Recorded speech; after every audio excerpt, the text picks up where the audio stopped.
চলুন শুরু করা যাক আজকের আলোচনা। আমরা এমন একটা বিষয় নিয়ে কথা বলবো যা শুধু একটা বইমেলা নয়, বরং একটা গোটা জাতির হৃদয় স্পন্দন।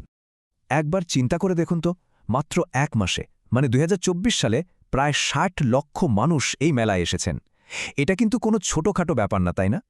আর এত মানুষ যে এলেন, তারা কিন্তু শুধু ঘুরে বেড়াতে আসেননি, তারা বই কিনেছেন। কত টাকার জানেন? প্রায় ৬০ কোটি টাকার, মানে প্রায় ৫০ লক্ষ মার্কিন ডলারের সমান। লেখক আর প্রকাশকরাই বা পিছিয়ে থাকবেন কেন? শুধু এই একটা মেলার জন্যে, মানে ২০২৪ সালের মেলার জন্যে নতুন বই বেরিয়েছে ৩,৭৫১টা। ভাবা যায় একটা মেলাকে কেন্দ্র করে কি পরিমাণ সৃজনশীলতার বিস্ফোরণ। তো এই সব বড় বড় সংখ্যা, ৬০ লক্ষ মানুষ, ৬০ কোটি টাকার বিক্রি, এগুলো আমাদের একটা মূল প্রশ্নের সামনে এনে দাঁড় করায়। আচ্ছা, কিভাবে একটা সাধারণ বইমেলা, বই কেনাবেচার জায়গা থেকে বাংলাদেশের সবচেয়ে বড় আর বিশ্বের অন্যতম প্রধান একটা সাংস্কৃতিক উৎসবে পরিণত হলো? চলুন এর উত্তরটাই খোঁজা যাক। প্রথমেই চলুন দেখে নেওয়া যাক আজকের এই মেলাটা ঠিক কেমন, এর বিশালতা আর প্রাণচঞ্চল্যতাটা কেমন। তো ২১শে বইমেলা, যার আসল নাম হল অমর ২১শে গ্রন্থমেলা, এটা প্রতি বছর ফেব্রুয়ারি মাস জুড়ে ঢাকায় হয়। বাংলা একাডেমি আর তার পাশেই বিশাল সোহরাওয়ার্দী উদ্যান জুড়ে বসে এই মেলা, আর এটা নিঃসন্দেহে বাংলাদেশের সবচেয়ে বড় বইমেলা।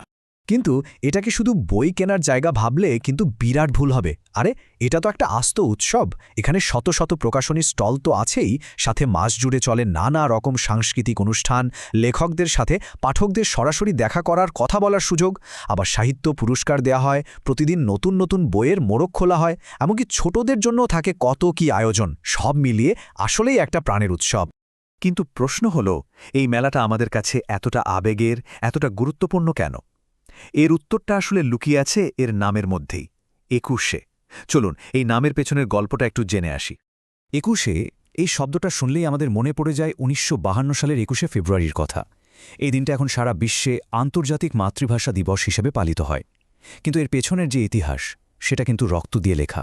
ঘটনার শুরুটা হয়েছিল ১৯৪৮ সালে, যখন পাকিস্তান সরকার ঘোষণা করল যে উর্দুই হবে একমাত্র রাষ্ট্রভাষা। তখন থেকেই বাংলাভাষী পূর্ব পাকিস্তানে প্রতিবাদ শুরু হয়, আর সেই প্রতিবাদ চূড়ান্ত রূপ নেয় ১৯৫২ সালের ২১শে ফেব্রুয়ারি। সেদিন ঢাকায় ছাত্ররা যখন বাংলাকে রাষ্ট্রভাষা করার দাবিতে মিছিল করছিল, পুলিশ তাদের উপর গুলি চালায়। শহীদ হন সালাম, বরকত, রফিক, জব্বার সহ আরও অনেকে। এই অসীম আত্মত্যাগের ফল হিসেবেই ১৯৫৬ সালে সরকার বাংলাকে রাষ্ট্রভাষা হিসেবে মেনে নিতে বাধ্য হয়। আর এই আন্দোলনের সম্মানেই ১৯৯৯ সালে ইউনেস্কো ২১শে ফেব্রুয়ারিকে আন্তর্জাতিক মাতৃভাষা দিবস হিসেবে ঘোষণা করে। তার মানে বুঝতেই পারছেন, এই বইমেলাটা আসলে কোনো সাধারণ বাণিজ্যিক আয়োজন না। এটা হলো ভাষার জন্য যারা জীবন দিয়েছিলেন, সেই শহীদদের প্রতি একটা মাসব্যাপী শ্রদ্ধা জানানোর অনুষ্ঠান। এখানে প্রতিটি বই, প্রতিটি আলোচনা, এই মেলার প্রতিটি কোণা যেন সেই আত্মত্যাগের কথাই মনে করিয়ে দেয়। কিন্তু এত বড়, এত আবেগ জড়ানো একটা উৎসবের শুরুটা কেমন ছিল জানেন? শুনলে অবাক হবেন যে এর শুরুটা হয়েছিল খুবই সাদামাটাভাবে, বলতে গেলে প্রায় শূন্য থেকে। চলুন সেই গল্পটাই শোনা যাক। গল্পটা আসলেই অসাধারণ। একেবারে গোড়াপত্তনের কথা বললে ১৯৬৫ সালে সর্দার জয়নুদ্দিন কিছু শিশুতোষ বই নিয়ে বসেছিলেন, কিন্তু আসল বীজটা রোপণ করা হয়েছিল ১৯৭২ সালে, স্বাধীনতার ঠিক পরে। মুক্তধারা প্রকাশনীর চিত্তরঞ্জন সাহা, তিনি বাংলা একাডেমির গেটের সামনে একটা চটের ওপর মাত্র ৩২টা বই নিয়ে বসেছিলেন। চিন্তা করুন একবার, সেখান থেকেই শুরু। তাকে দেখে ধীরে ধীরে অন্যরাও আসতে শুরু করেন। ১৯৭৮ সালের দিকে বাংলা একাডেমি আনুষ্ঠানিকভাবে এর দায়িত্ব নেয়, আর ১৯৮৪ সাল থেকে আমরা আজকের যে অমর ২১শে গ্রন্থমেলা দেখি, সেই আনুষ্ঠানিক রূপটা পায়। মানে একটা মাদুর থেকে শুরু হয়ে এটা এখন একটা জাতীয় আন্দোলনে পরিণত হয়েছে। তো এই মেলা এখন শুধু ইতিহাস বা ঐতিহ্যকেই ধরে রাখেনি, এটা হয়ে উঠেছে আজকের বাংলাদেশের একটা প্রতিচ্ছবি, একটা আয়নার মতো, যেখানে আনন্দ, উৎসবের পাশাপাশি জটিলতা, বিতর্ক সবকিছুই পাশাপাশি দেখা যায়। একদিকে দেখুন, মেলাটা একটা দারুণ আনন্দের জায়গা। বিশেষ করে ছুটির দিনগুলোতে শিশু প্রহর থাকে, তখন বাচ্চাদের কলরবে পুরো এলাকাটা ভরে যায়। ওদের জন্য পাপেট শো হয়, কত কি আয়োজন। আবার যারা একটু অন্য ধারার লেখালেখি করেন, সেই ছোট প্রকাশকদের জন্য আছে লিটল ম্যাগাজিন চত্বর। লেখকদের নিজেদের আড্ডা দেওয়ার জন্য আছে লেখক কুঞ্জ।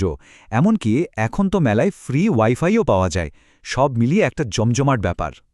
কিন্তু এই উৎসবের ছবির ঠিক উল্টো পিঠে আছে কিছু কঠিন বাস্তবতা। যেমন ধরুন এই কথাটা, এটা কিন্তু আমার কথা না, এটা প্রকাশকদের সংগঠন প্রকাশক ঐক্যের একটা আনুষ্ঠানিক অভিযোগ থেকে নেওয়া। তারা বলছেন মেলায় প্রচুর ধুলা, মশার উপদ্রব, মেলার মাঠের অবকাঠামো অত্যন্ত নাজুক, সার্বিক পরিবেশ অত্যন্ত শোচনীয়। তার মানে বাইরে থেকে যতটা ঝকঝকে মনে হয়, ভেতরকার অভিজ্ঞতাটা সবার জন্য ততটা সুখকর নয়। আর এটাই হলো আসল কথা। বইমেলা এখন শুধু উদযাপনের জায়গা নয়, এটা একই সাথে অনেক গুরুতর বিতর্ক আর মতবিরোধেরও একটা কেন্দ্র হয়ে উঠেছে। এটা এমন একটা জায়গা যেখানে একটা দেশের সব গর্ব আবার সব সমস্যাও যেন একসাথে চোখে পড়ে। সাম্প্রতিক কিছু ঘটনা দেখলে বিষয়টা আরও পরিষ্কার হবে। যেমন ধরুন ২০২৫ সালে একজন নির্বাসিত লেখকের বই বিক্রির অভিযোগে কিছু বিক্ষোভকারী একটা প্রকাশনী স্টলে হামলা চালায় এবং স্টলটি বন্ধ হয়ে যায়। আবার ওই একই বছরে দুটো স্টল বিনামূল্যে স্যানিটারি ন্যাপকিন বিতরণ করছিল বলে সেগুলোকে বন্ধ করে দেওয়া হয়। বলা হয়েছিল এটা নাকি একটা ব্যক্তিগত পণ্য। এই ঘটনাগুলো আসলে আমাদের সমাজের মতপ্রকাশের স্বাধীনতা আর সামাজিক রীতিনীতি নিয়ে যে চলমান বিতর্ক সেটাকেই সামনে নিয়ে আসে। এর সাথে আছে নিরাপত্তা আর নিয়ন্ত্রণের প্রশ্নটা। ২০০৪ সালে লেখক হুমায়ুন আজাদের উপর ভয়াবহ হামলার পর থেকে মেলায় নিরাপত্তা ব্যবস্থা অনেক বাড়ানো হয়েছে। এখন মেলা প্রাঙ্গণে প্রায় ৩০০ সিসিটিভি ক্যামেরা লাগানো, সবখানে পুলিশ, র্যাব, বিশেষ বাহিনীর সদস্যরা থাকেন। এমনকি পুলিশ ধর্মীয় অনুভূতিতে আঘাত হানতে পারে এমন বইয়ের ওপরও নজর রাখে বলে শোনা যায়। ফলে নিরাপত্তা নিশ্চিত করতে গিয়ে ব্যক্তি স্বাধীনতা বা মতপ্রকাশের স্বাধীনতা কতটা নিয়ন্ত্রিত হচ্ছে সেই প্রশ্নটাও কিন্তু উঠছে। তাহলে সব মিলিয়ে আমরা কি দেখতে পাচ্ছি? ২১শে বইমেলা এখন আর শুধু বইয়ের উৎসব নেই, এটা ভাষা, আত্মত্যাগ, জাতীয়তাবোধ, আনন্দ, অব্যবস্থাপনা, বিতর্ক সবকিছুর এক জটিল মিশ্রণ। আর এটাই আমাদের শেষ এবং সবচেয়ে গুরুত্বপূর্ণ প্রশ্নটার দিকে নিয়ে যায়। যখন একটা বইমেলা একটা জাতীয় প্রতীকে পরিণত হয়, তখন এর ভবিষ্যৎটা ঠিক করার অধিকার আসলে কার? প্রকাশকদের, আয়োজকদের, নাকি সরকারের? অথবা সেই লক্ষ লক্ষ সাধারণ মানুষের, যারা প্রতি বছর ফেব্রুয়ারি এলেই প্রাণের টানে এই মেলায় ছুটে আসে?